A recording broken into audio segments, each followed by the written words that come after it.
Dokter tanpa tanding Ye Kui ke 3000 hingga 3005. Tiba-tiba, dengan Gunung Ningzu sebagai pusatnya, area dalam jarak ribuan mil tiba-tiba berubah menjadi gelap gulita, seolah memasuki malam abadi. Di saat yang sama, dunia terdiam. Hah! Angin jahat menderu kencang, dan bahkan dengan tingkat kultivasi guru alis panjang, dia bisa merasakan hawa dingin yang menggigit di sekujur badannya. Semprul, metode apa yang digunakan orang tua dari dunia bawah itu, dan kenapa itu begitu aneh? Kata alis panjang dengan nada makian. Wu Qianfan dengan cepat menggunakan kekuatannya untuk melawan.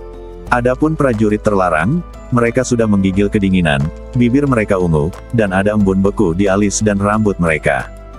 Jika mereka terus seperti ini, mereka akan menjadi es batu tidak lama lagi. Ye Kui menyipitkan matanya. Metode orang tua itu membuatnya sedikit penasaran. Para prajurit dunia bawah sedang lewat, dan semua roh mundur. Mengikuti teriakan keras tetua ketujuh, suara dadat tiba-tiba terdengar di langit dan bumi yang semula gelap, dari jauh ke dekat, seperti tabuhan genderang perang, yang sangat mengejutkan. Apa yang terjadi? Semua orang terkejut. Segera setelah itu, terlihat sebuah tim, mengenakan baju besi hitam dan memegang senjata gelap, berjalan keluar dari ketiadaan. Mata mereka kosong dan acuh tak acuh, seolah-olah mereka hanyalah mesin yang menjalankan perintah, tanpa vitalitas apapun. Prajurit dunia bawah. Ini adalah tentara dunia bawah.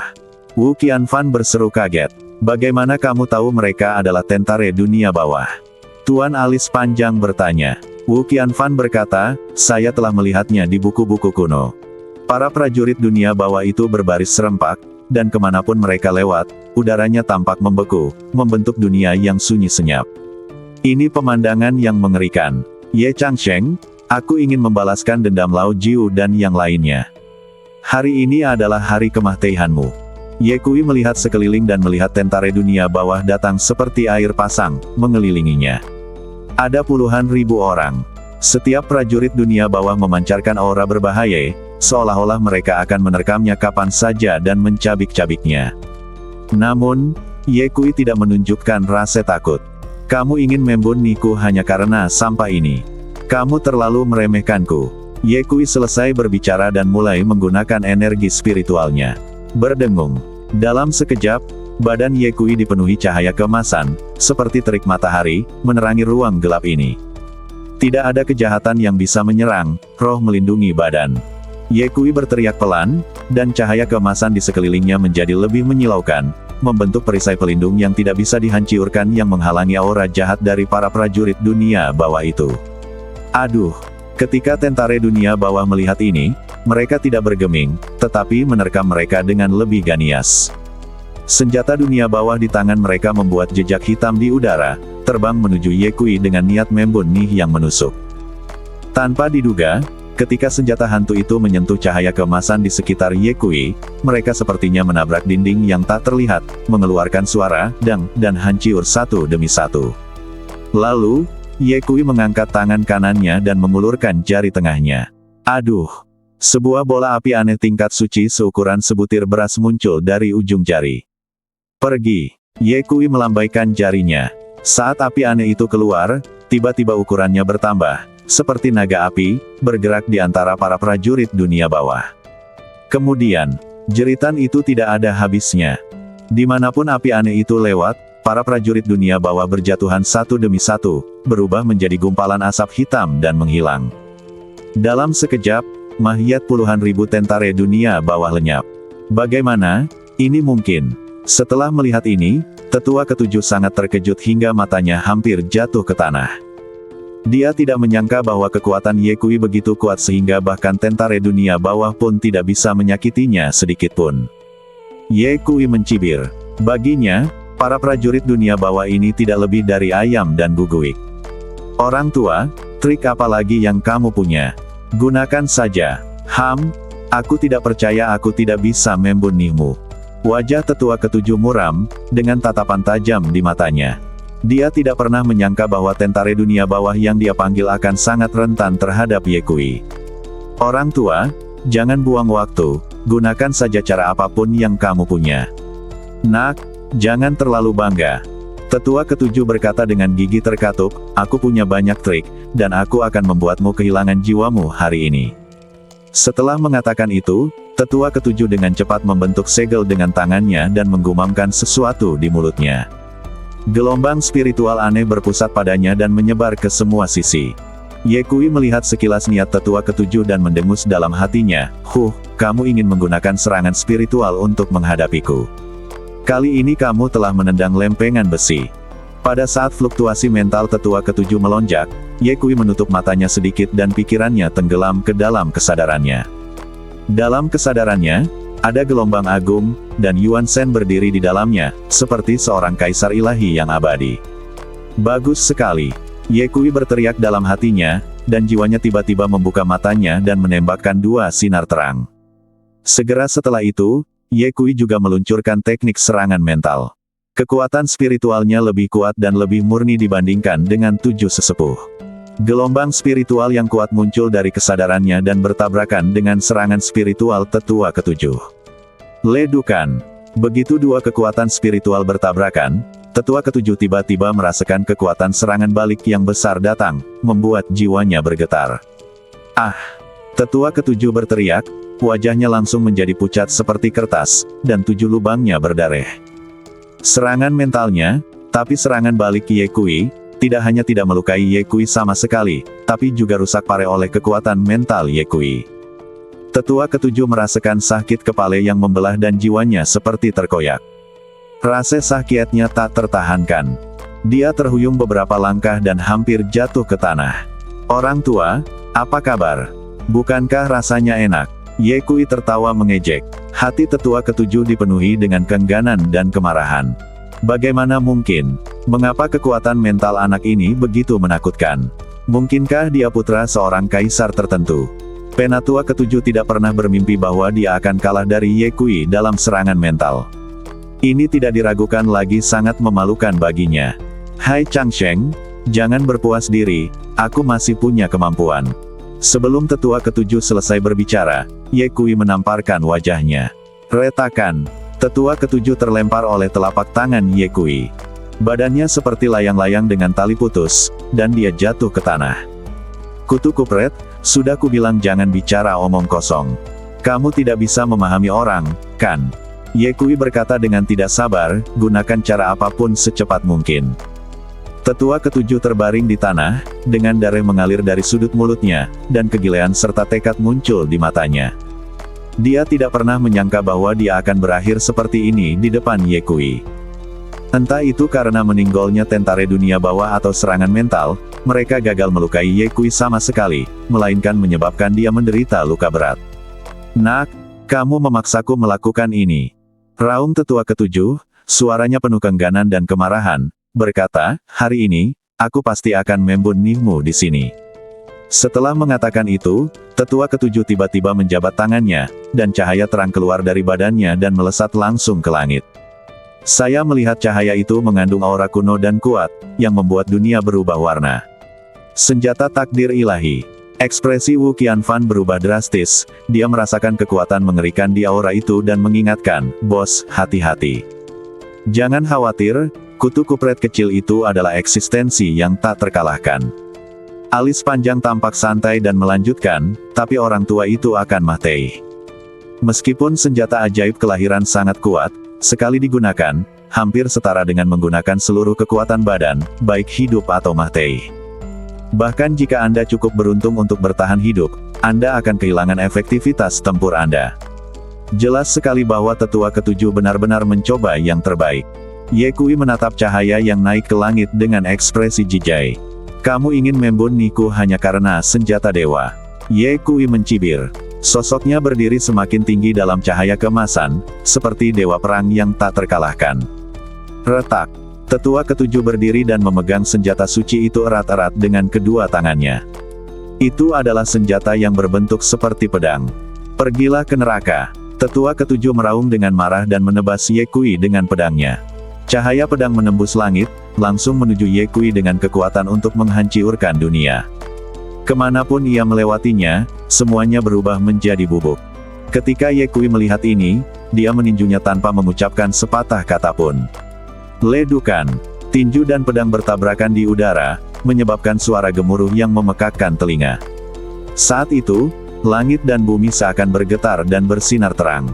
Namun, yang mengejutkan semua orang adalah bahwa senjata ilahi tetua ketujuh sebenarnya memiliki retakan di bawah tangan Ye Kui. Kemudian, dengan klik bilahnya patah dan berubah menjadi pecahan yang tak terhitung jumlahnya, berserakan di tanah. Bagaimana ini mungkin? Mata tetua ketujuh melebar dan dia tidak bisa mempercayai matanya. Senjata sucinya hancur oleh pukulan Ye Kui. Ye Kui menarik tinjunya dan berteriak, metode apa lagi yang kamu punya? Senjata ajaib kelahiran dihancurkan, dan jiwa serta badan ketujuh tetua mengalami dampak yang sangat besar, karena senjata ajaib kelahiran perlu diberi makan oleh esensi dan darah para biksu sendiri untuk waktu yang lama. Kali ini, dia langsung kehilangan kemampuan bertarungnya. Engah. Tetua ketujuh memuntahkan darah, badannya hancur, dan matanya penuh keputusasaan. Monster macam apa kamu? Suara tetua ketujuh bergetar, dan dia menatap Ye Kui dengan ketakutan di matanya. Ye Kui berteriak, metode apa lagi yang kamu punya? Saya telah menggunakan semua senjata ajaib kelahiran, dan ada juga metode kentut. Tetua ketujuh tidak pernah begitu putus asa seperti saat ini. Bang! Ye Kui mengusir tetua ketujuh. Bang! Tetua ketujuh jatuh ke tanah jauh, keputusasaan tertulis di wajahnya. Dia tidak menyangka akan berakhir seperti ini. Ye Changsheng ini adalah monster. Pada usianya saat ini, saya bukan tandingannya. Dalam beberapa tahun, siapa yang bisa menekannya? Dengan monster seperti itu di dunia budidaya, bahkan jika pasukan dunia bawah datang ke dunia budidaya, mereka akan diserang oleh penembak jitu. Harus dikatakan bahwa tetua ketujuh cukup setia kepada klan Nether. Saat dia putus asa, dia masih memikirkan klan Nether. Ketika tetua ketujuh terganggu, Ye Kui tiba-tiba terbang turun dari langit dan menginjak dada tetua ketujuh. Retakan. Seluruh dada tetua ketujuh tenggelam, darah muncrat dari mulutnya, dan seluruh badannya terinjak-injak ke dalam tanah. Pada saat ini, Ye Kui seperti gunung yang megah, berdiri di atas tetua ketujuh, dan bertanya dengan suara dingin, apa kata-kata terakhirmu? Tetua ketujuh hampir menjadi gile saat mendengar ini. Siapa dia? Dia adalah yang tertua dari klan Nether. Raja suci yang agung dan tak tertandingi. Dia adalah sosok terkenal di dunia bawah dan bisa berjalan ke samping. Ini sangat memalukan. Tetua ketujuh meraung dengan marah. Bang! Ye Kui menghentakkan kakinya, mengguncang organ dalam sesepuh ketujuh hingga berkeping-keping, dan mengutuk, kamu memintaku untuk membunuhmu lagi. Tetua ketujuh berhenti berteriak dan hanya menatap Ye Kui dengan tajam, seolah berkata, Nak, jangan biarkan aku menemukan kesempatan, kalau tidak aku akan mengirimmu ke neraka tingkat 18. Aku akan memberimu kesempatan untuk hidup. Ye Kui berkata, tolong, aku akan melepaskanmu. Tetua ketujuh berkata dengan marah, mimpi. Saya adalah tetua dari suku dunia bawah, bagaimana saya bisa bertanya kepada Anda? Bang! Ye Kui menghentakkan kakinya lagi. Teriak tetua ketujuh. Tendangan Ye Kui benar-benar meremukkan dadanya. Aku tidak menyadarinya.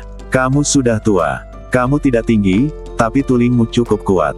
Ye Kui mengubah topik dan berkata sambil tersenyum, aku sangat mengagumimu. Ayo lakukan ini, aku akan memberimu kesempatan lagi untuk hidup. Katakan padaku, apa yang kamu lakukan di dunia kultivasi? Inilah tujuan sebenarnya Ye Kui. Dia ingin mengalahkan tetua ketujuh sampai dia putus asa, dan kemudian berbicara dengannya lagi.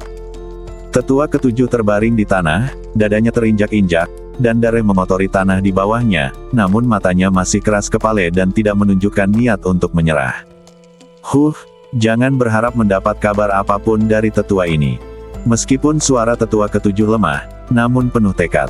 Ye Kui tersenyum tipis, tanpa mengendurkan pijakannya sama sekali, dan berkata, orang tua, tuling punggungmu cukup kuat. Tapi, menurutmu apakah aku tidak bisa melakukan apapun padamu jika kamu tidak memberitahuku?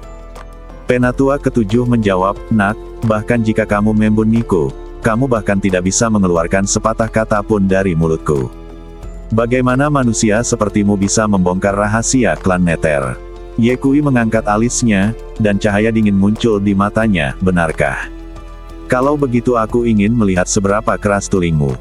Mengatakan itu, Ye Kui perlahan mengangkat kakinya, tapi tidak langsung menginjaknya, tapi membiarkan tetua ketujuh merasakan ketakutan yang belum terselesaikan.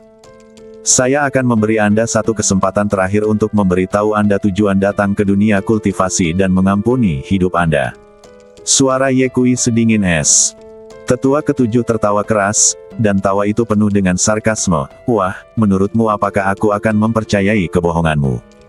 Aku telah menempuh lebih banyak jalan daripada yang kamu makan. Aku belum pernah melihat badai apapun. Orang sepertimu, bagaimana bisa kamu biarkan aku pergi?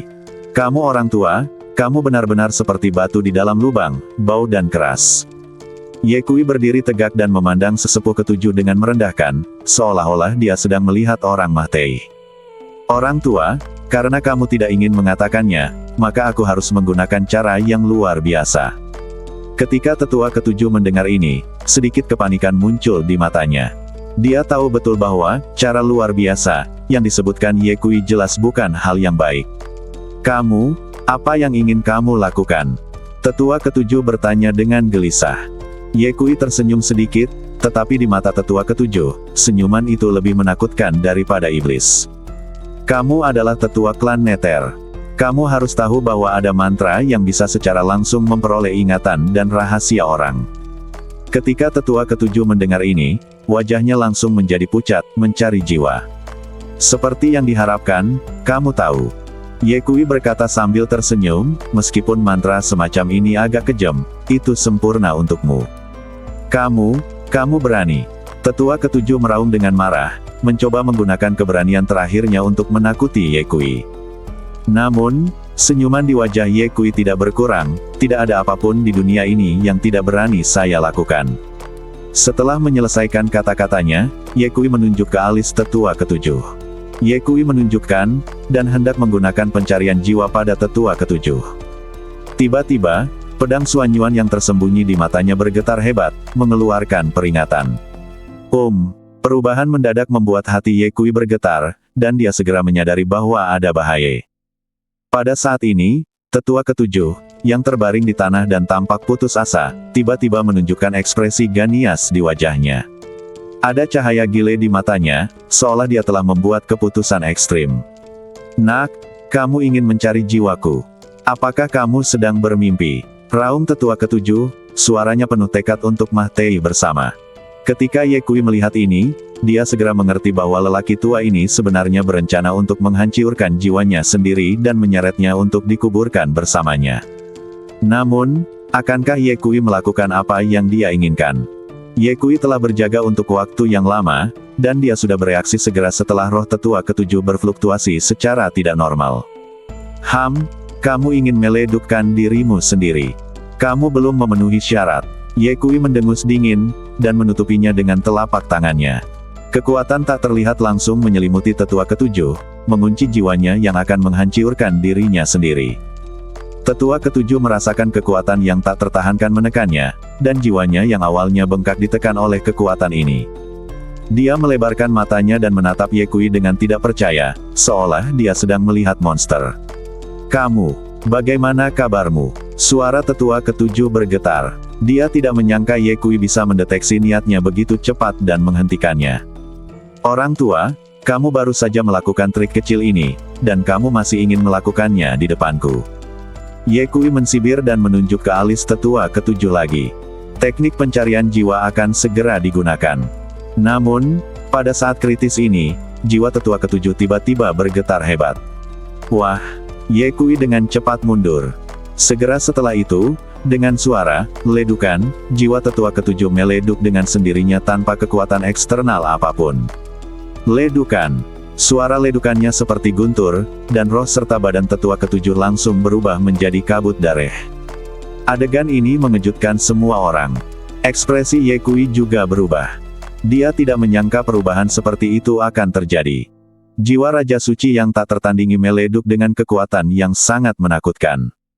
Untungnya, Ye Kui mundur tepat waktu, jika tidak, dia mungkin menderita kerugian besar. Wu Qianfan dan alis panjang terlempar, meninggalkan pakaian mereka compang camping dan wajah mereka tercela. Yang paling tidak beruntung adalah tentara terlarang. Mereka lemah dalam budidaya. Meski berjauhan, mereka masih terkena dampak ledukan. Kemudian, Ye Kui menatap tempat di mana tetua ketujuh meninggal, dengan sedikit kesungguhan terpancar di matanya. Meskipun kamu tidak memberitahukan tujuanmu, itu tidak masalah. Cepat atau lambat aku akan mengetahuinya. Ye Kui berkata dengan dingin.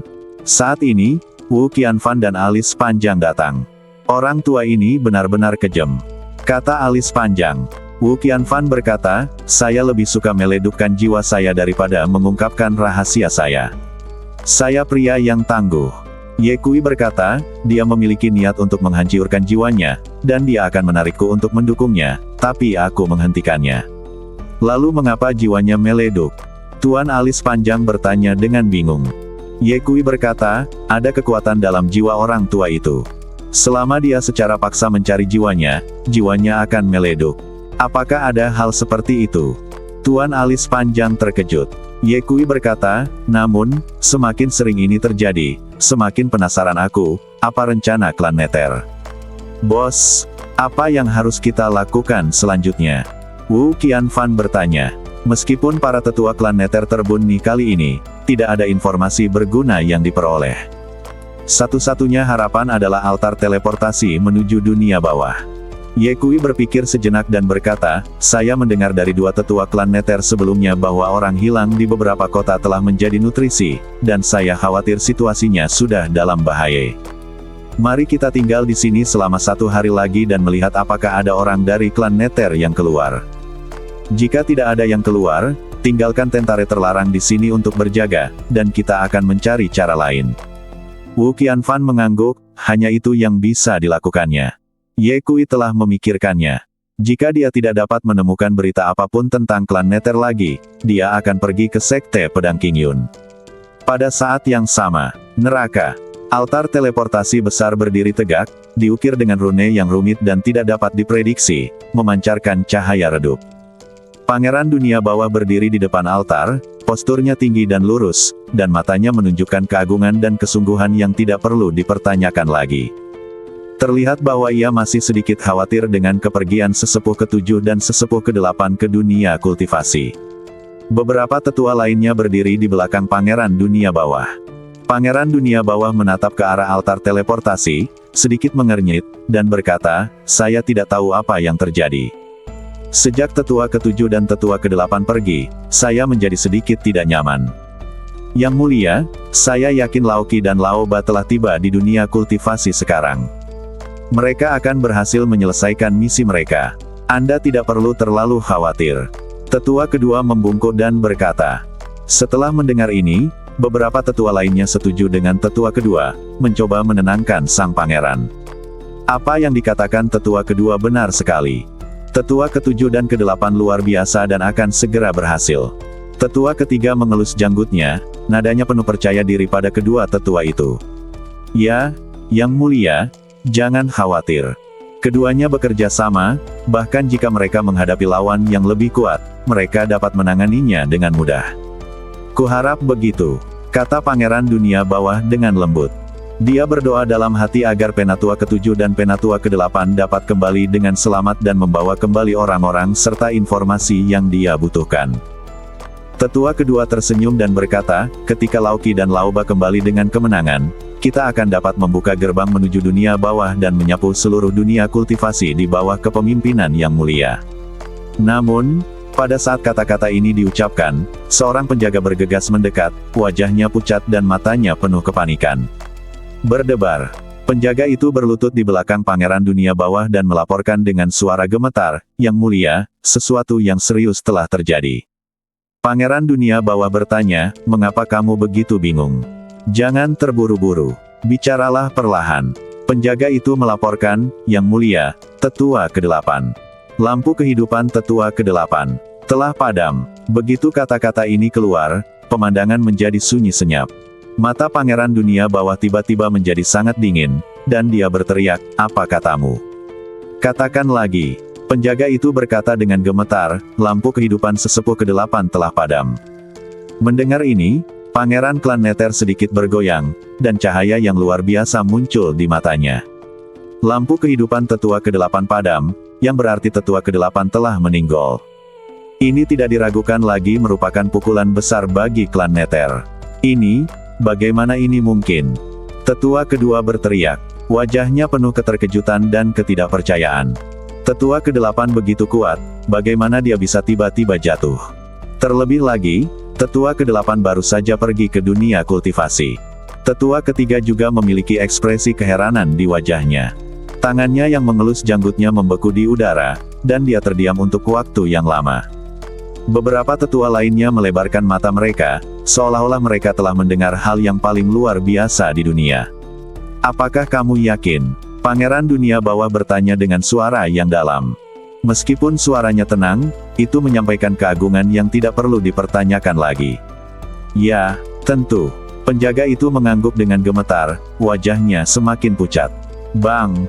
Pangeran dunia bawah menghancurkan penjaga itu hingga berkeping-keping dengan sebuah tamperan, dan seluruh badannya dipenuhi dengan niat membunuh yang dingin.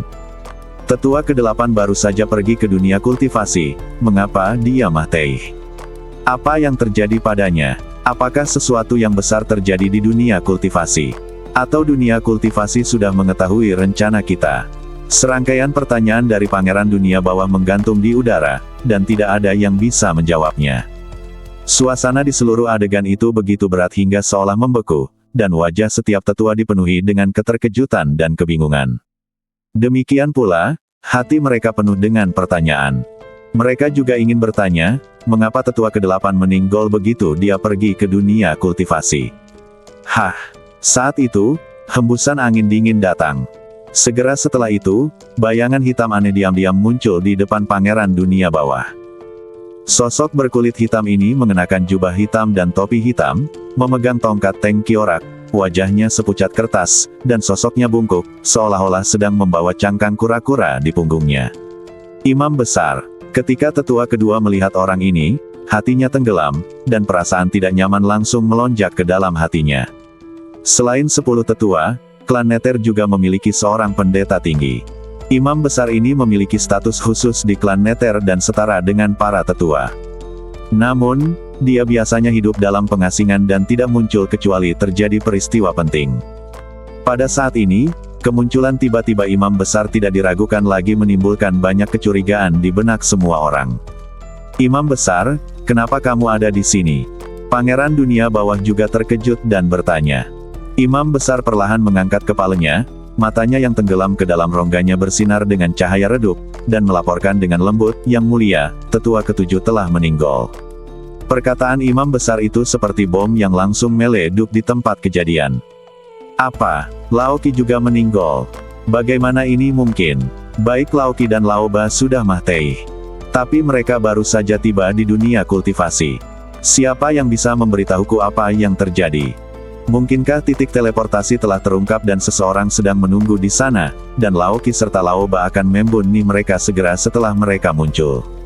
Para tetua banyak bicara. Mereka tidak pernah mengira bahwa tetua ke-7 dan tetua ke-8 akan mati pada saat yang bersamaan. Ini akan menjadi bencana yang belum pernah terjadi sebelumnya bagi klan Nether. Terlebih lagi, sebelum tetua ke-7 dan tetua ke-8 pergi ke klan Nether, tetua ke-9 dan tetua ke-10 juga meninggal. Dengan kata lain, 4 tetua kini telah meninggal di dunia budidaya. Keempat tetua ini adalah andalan klan Nether, dan kejatuhan mereka tidak diragukan lagi merupakan pukulan berat bagi klan Nether. Ini merupakan pukulan bagi kepala pangeran dunia bawah.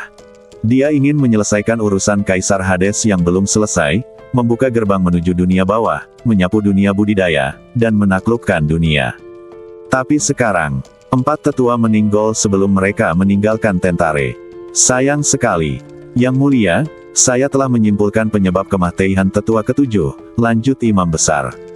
Oh, pangeran dari klan dunia bawah bertanya dengan cepat, bagaimana tetua ke-7 meninggal? Tetua ke-7 meninggal karena menghancurkan jiwanya sendiri. Begitu imam besar mengatakan ini, pemandangan itu sekali lagi menyebabkan keributan. Penghancuran jiwa sendiri, ini, sungguh sulit dipercaya. Sebagai tetua klan Nether, tetua ke-7 sangat kuat. Siapa yang bisa memaksanya menghancurkan jiwanya sendiri? Pangeran Hades mengepalkan tinjunya, kukunya menusuk dalam-dalam ke telapak tangannya, tapi dia tidak merasakan sakit sama sekali. Penghancuran jiwa sendiri. Apa yang terjadi? Pangeran dunia bawah bertanya dengan tajam, suaranya penuh keengganan dan keraguan. Imam besar menggelengkan kepalanya, suaranya rendah dan serak, dan berkata, alasan spesifiknya belum jelas, tapi jiwa tetua ketujuh memang telah menghancurkan dirinya sendiri. Saya merasakan jiwanya berfluktuasi secara tidak normal. Saat saya menginginkannya untuk memeriksanya, itu sudah terlambat. Pangeran dunia bawah terdiam beberapa saat, dan dengan kilatan tajam di matanya, dia berkata, tetua ketujuh meledukkan dirinya, dan lampu kehidupan tetua kedelapan padam. Apa yang terjadi dengan mereka berdua? Imam besar, apakah kamu punya petunjuk? Imam besar menggelengkan kepalanya dan berkata, saya telah melakukan ramalan, tetapi hasilnya tidak jelas. Namun, saya yakin pasti ada sesuatu yang terjadi di dunia kultivasi, menyebabkan tetua ketujuh dan tetua kedelapan mengalami kemalangan di dunia. Waktu yang sama. Setelah mendengar ini, Pangeran Klan Nether berkata dengan suara dingin, tetua ketujuh dan tetua kedelapan tidak bisa mati sia-sia, dan martabat Klan Nether tidak bisa diinjak-injak. Periksa. Segera periksa untukku. Ada juga tetua ke-9 dan tetua ke-10. Saya ingin tahu bagaimana mereka mati. Pangeran dunia bawah meraung, suaranya penuh amarah dan keengganan. Dia tahu bahwa kematian beberapa tetua tidak diragukan lagi akan menjadi hambatan besar bagi rencana Klan Nether. Dia melirik ke arah para tetua dan berkata dengan suara tegas dan kuat, kamu harus menemukan cara untuk menemukan kebenaran. Tetua ketiga berkata, Yang Mulia Putra Mahkota benar sekali. Kami pasti akan mengetahuinya. Kami tidak bisa membiarkan Laoki dan yang lainnya mati dalam keadaan yang tidak diketahui. Tetua kedua berkata dengan sungguh-sungguh, jika kita ingin menyelidiki masalah ini dengan jelas, sepertinya kita harus mengirim seseorang ke dunia kultivasi. Yang Mulia, Laoki Laoba, dan Lao ke-9 Lao 10, titik teleportasi mereka berada di tempat yang sama. Saya curiga tempat itu tidak lagi aman. Jika Anda ingin mengetahui kebenarannya, Anda perlu mengaktifkan titik transmisi baru.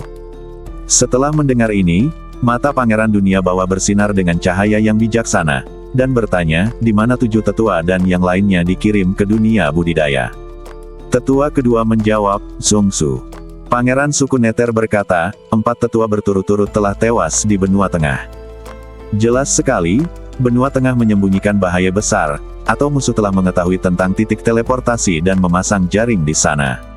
Agar amannya, kita tidak bisa lagi mengambil risiko menggunakan titik teleportasi di benua tengah. Kita harus memilih titik teleportasi lain.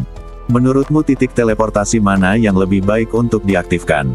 Imam besar berbicara perlahan dan berkata, Yang Mulia, kami memiliki banyak titik transmisi di dunia kultivasi. Saya dapat menggunakan ramalan untuk memilih titik transmisi baru untuk menghindari potensi krisis. Pangeran dunia bawah mengangguk. Dia tidak pernah meragukan kemampuan imam besar dan berkata, bagus sekali. Imam besar, saya serahkan masalah ini kepada Anda.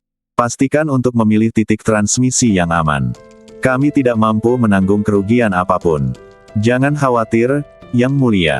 Imam besar itu mengangguk sedikit dan mengetukkan tongkat Tengkiorak di tangannya dengan lembut, seolah-olah sedang berkomunikasi dengan suatu kekuatan yang tak terlihat.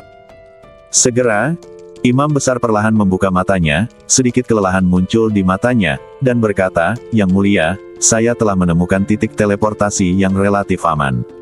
Di mana? Pangeran dari klan dunia bawah bertanya dengan tergesa-gesa. Imam besar berkata, terletak di tanah air timur, Sekte Pedang Qingyun.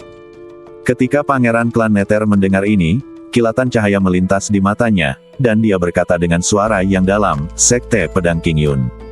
Aku pernah mendengar tentang tempat ini. Dikatakan bahwa Sekte Pedang Qingyun adalah sekte besar di dunia budidaya, dan kekuatannya tidak dapat diremehkan. Tetua kedua berkata, Sekte Pedang Qingyun terletak di Tandus Timur. Ia adalah pemimpin dari beberapa kekuatan besar di Tandus Timur. Ia telah menghasilkan pembudidaya pedang yang tak tertandingi. Tetua ketiga sedikit mengernyit. Dia tidak tahu kenapa, tapi ketika dia mendengar kata Sekte Pedang Qingyun, dia memiliki firasat buruk di hatinya. Perasaan ini persis sama dengan suasana hati tetua ketujuh dan tetua kedelapan ketika mereka pergi. Imam besar, apakah kamu yakin Sekte Pedang Qingyun adalah titik transmisi yang aman? Tanya tetua ketiga. Imam besar mengangguk sedikit dan berkata dengan tegas, hasil ramalan saya menunjukkan bahwa saat ini tidak ada tanda-tanda krisis yang jelas di dekat Sekte Pedang Qingyun. Secara relatif, ini jauh lebih aman daripada benua tengah. Selain itu, Sekte Pedang Qingyun adalah sekte besar, dan fluktuasi energi spiritual di sekitarnya relatif stabil, sehingga cocok untuk transmisi. Pangeran Dunia Bawah merenung sejenak, lalu mengangguk, oke, mari aktifkan titik teleportasi Sekte Pedang Qingyun. Namun, kita tetap harus berhati-hati dan tidak bisa menganggap entengnya. Kematian beberapa tetua adalah pelajaran dari masa lalu. Kali ini, kita harus memastikan tidak ada yang salah. Semua tetua berkata serempak, apa yang dikatakan Yang Mulia Pangeran memang benar. Pangeran Dunia Bawah bertanya, sesepuh, siapa di antara kalian yang bersedia pergi ke dunia budidaya? Tiba-tiba, pemandangan menjadi sunyi. Semua tetua menundukkan kepala.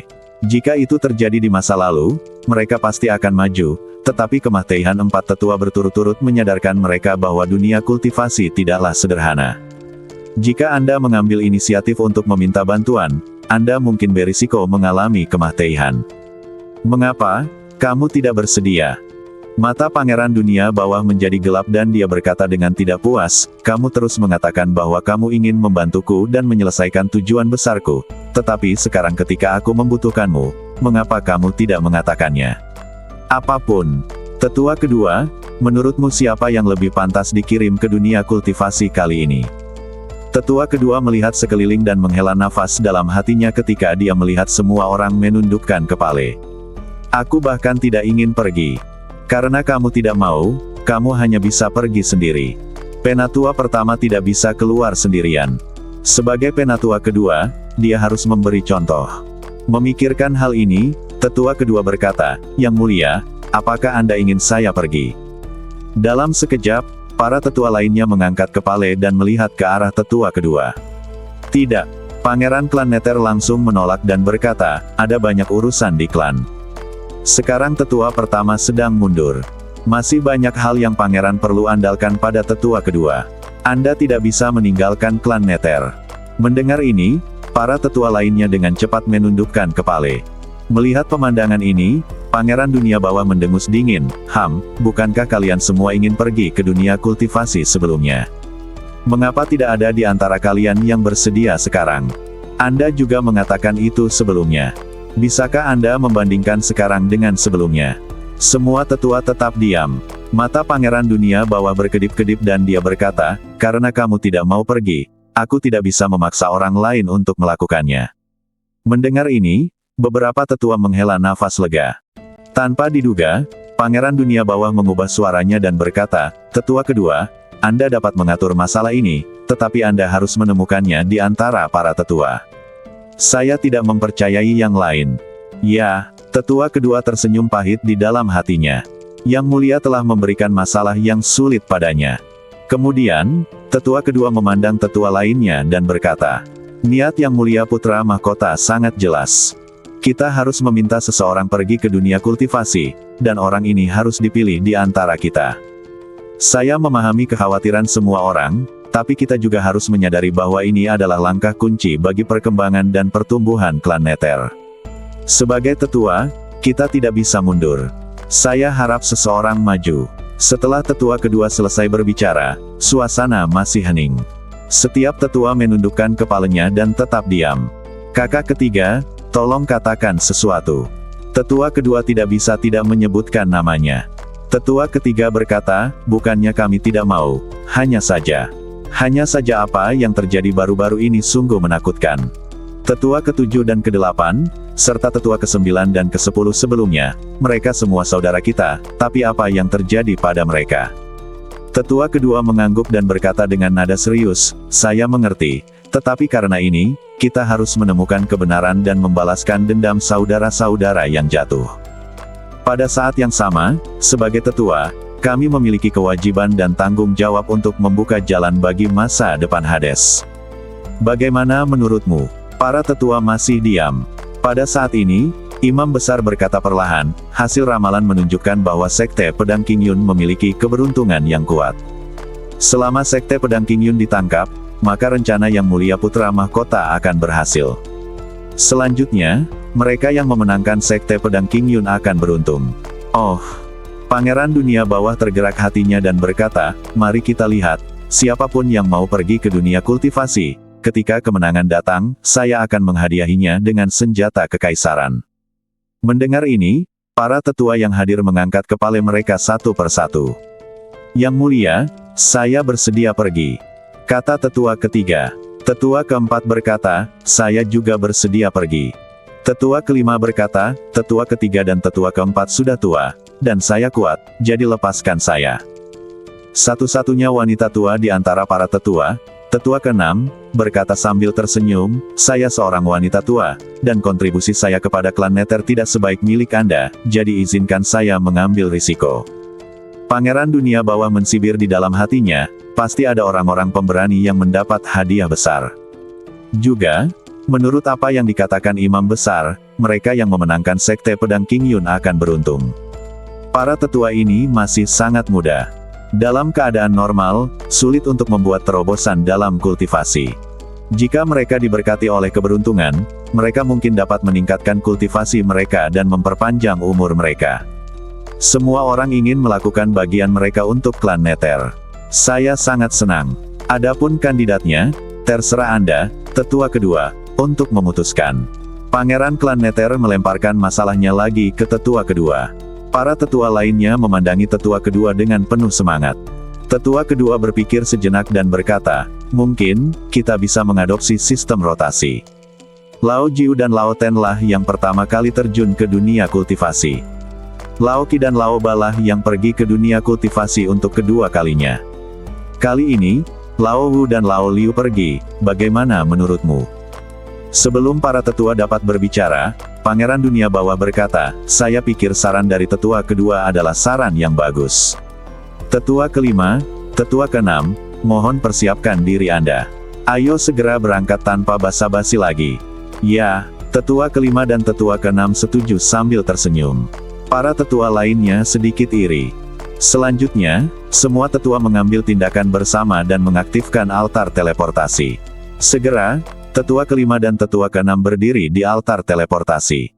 Yang mulia, tunggu saja kabar baik kami, kata sesepuh kelima sambil tersenyum. Tetua keenam berkata, yang mulia, percayalah, kami akan menghancurkan Sekte Pedang King Yun dalam waktu singkat. Oke, yang mulia di sini menunggu kabar baik. Pangeran dari klan Dunia Bawah melambaikan tangannya.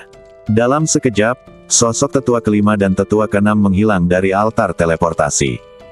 Fan menghilang saat sosok tetua kelima dan tetua keenam menghilang di altar teleportasi, dan seluruh pemandangan menjadi sunyi.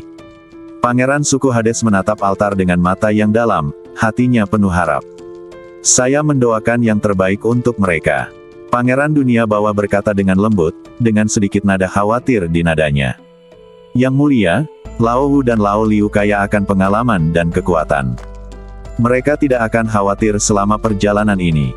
Tetua kedua menghibur, mencoba meredakan kekhawatiran Pangeran Dunia Bawah. Pangeran Dunia Bawah sedikit mengangguk. Yang mulia, mengapa Anda tidak pergi dan istirahat dulu, dan saya akan melaporkan kepada Anda jika saya punya kabar. Tidak, aku ingin menunggu kabar baik dari kedua tetua di sini. Begitu Pangeran Dunia Bawah selesai berbicara, guntur yang teredam terdengar dari langit. Ledukan. Tiba-tiba, semua orang melihat ke langit, tampak terkejut. Apa yang terjadi? Pangeran Dunia Bawah bertanya dengan suara yang dalam. Langit Hades selalu diselimuti awan gelap, dan matahari tidak terlihat. Kecuali seseorang selamat dari kesengsaraan, mustahil terdengar suara guntur.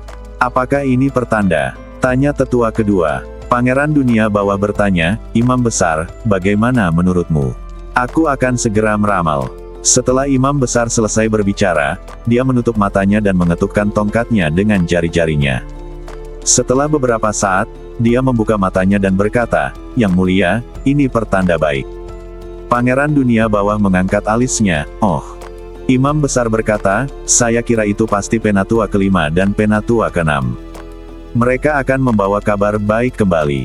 Itu bagus. Senyuman muncul di mata Pangeran Dunia Bawah. Dua bunga mekar, satu di setiap sisi. Dikatakan bahwa setelah Bodhisattva Naga melarikan diri dari wilayah terlarang kehidupan, di bawah bimbingan sisa jiwa Kaisar Yin Yang, dia berlari jauh-jauh untuk mencari keberadaan pedang Kaisar Manusia. Butuh waktu 2 hari 2 malam penuh untuk akhirnya mencapai tujuannya. Bodhisattva Naga mengangkat matanya dan melihat pegunungan di depannya. Pegunungan ini tidak hanya menjulang tinggi dan tak berujung, tapi juga sangat aneh.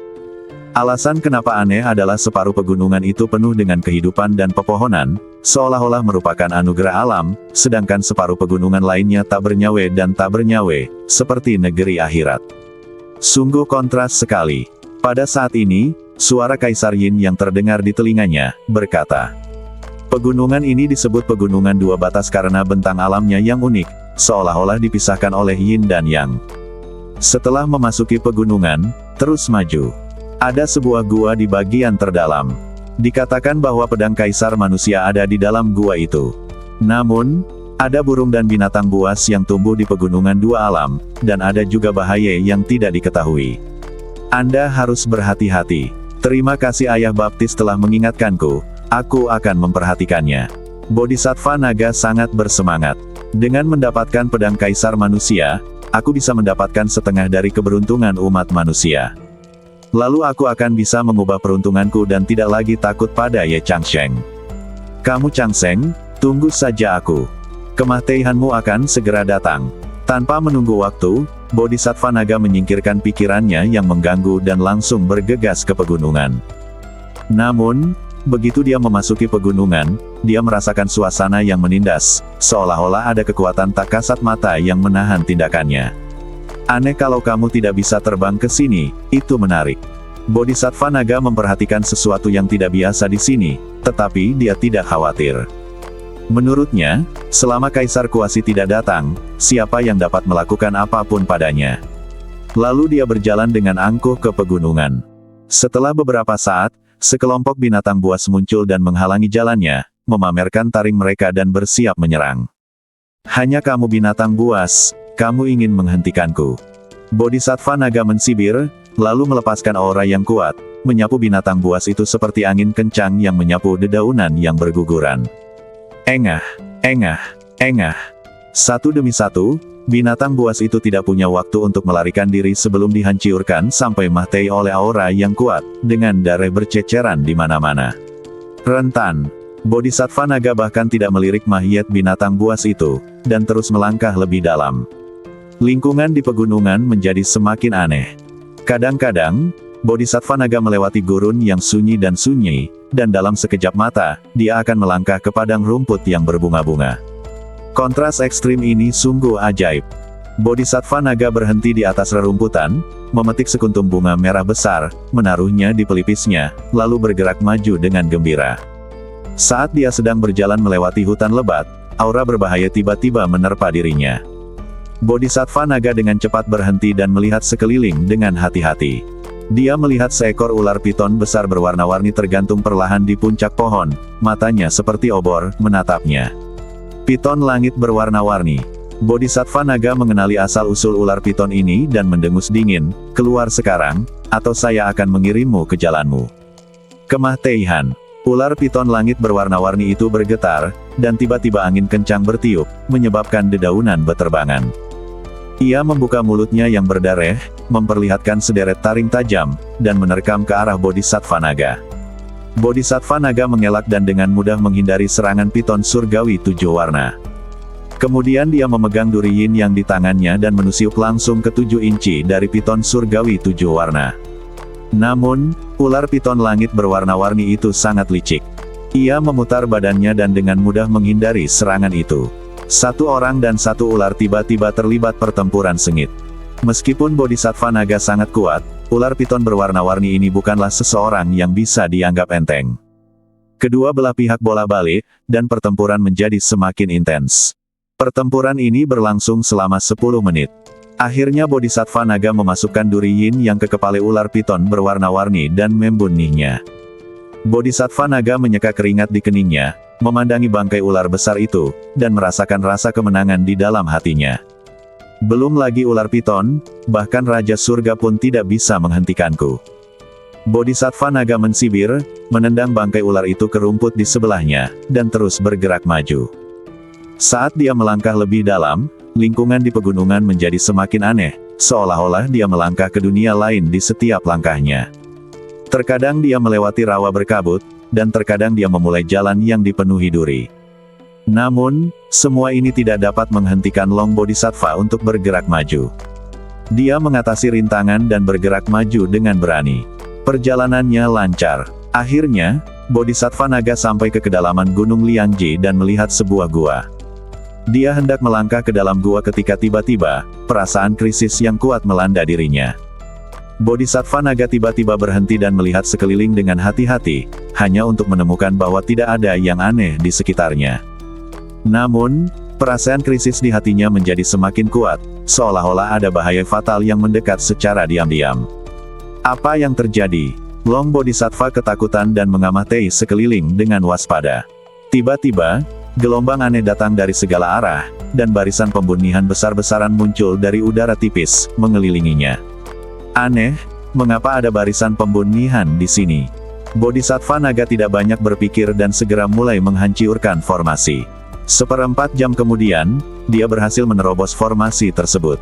Bodhisattva naga penuh energi dan dengan cepat masuk ke dalam gua. Pedang Kaisar Manusia, aku datang. Ledukan. Tanpa diduga, begitu Long Bodhisattva memasuki gua, kakinya kosong, seolah-olah dia telah jatuh ke dalam jurang yang tak berujung. Segera setelah itu, saya merasa pusing dan kehilangan kesadaran sepenuhnya. Bersambung.